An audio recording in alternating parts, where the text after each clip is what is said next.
একটা next problem নিয়ে এসেছি। তো প্রবলেমটা দেখে নেওয়া যাক। A solid A B having same structure as NaCl, A plus cation having radius 120 মানে 120 120 picometer, find the radius of B minus anion. তাহলে বুঝতে পারছি যে NaCl এর মতন এবি যে ক্রিস্টাল তার স্ট্রাকচার হয়েছে, এ প্লাসের ক্যাটনের ভ্যালুটা বলে দিয়েছে, ক্যাটনের রেডিয়াসের ভ্যালুটা বলে দিয়েছে, ব্যাসার্ধের ভ্যালুটা বলে দিয়েছে। তাহলে বি মাইনাসে যে অ্যানায়নটা আছে তার ব্যাসার্ধটা কত হবে, এটা যে অঙ্কটা, এই প্রবলেমটা খুব ইজি প্রবলেম। জাস্ট NaCl এর ক্ষেত্রে আমরা স্ট্রাকচারটা মনে রাখতে হবে।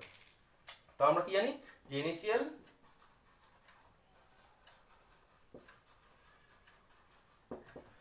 ক্রিস্টালাইজেস, মানে NaCl কিসে ক্রিস্টালাইজ হয়, কিরকম গঠনাকৃতির ক্রিস্টালাইজ হয় সেটা জানি।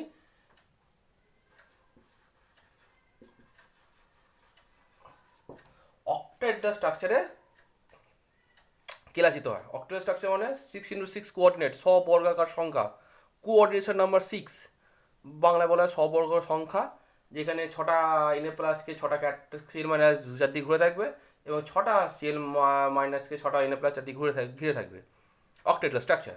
তো এই অক্টাহেড্রাল স্ট্রাকচারে যে আমাদের যে রেডিয়াস রেশিও রুল হয়, সেই রেডিয়াস রেশিও এবার মনে রাখতে হবে।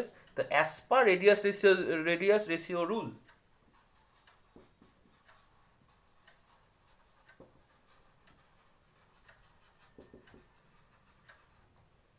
কি জানি আমরা, এইটাও কিন্তু মনে রাখতে হবে। এটা অক্টেট লেখাতে একরকম হয়, টেট্রেল লেখা একরকম হয়, তারপর হচ্ছে তোমার ট্রাইগোনালের ক্ষেত্রে একরকম হয়, সব রকম আলাদা রকম হয়। তাহলে এর ক্ষেত্রে কি মনে রাখতে হবে যে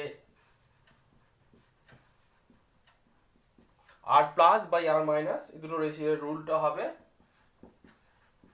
এটা একটা আমরা জানি যে মিনিমাম এটাকে ধরে নিতে হবে।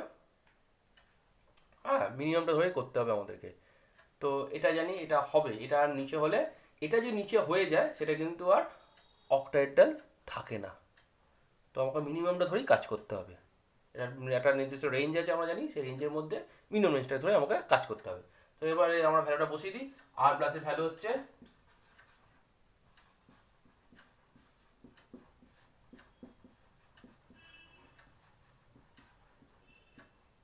তাহলে এবার যদি তোমরা যদি ক্যালকুলেশন করো, এটা আসবে 289.8।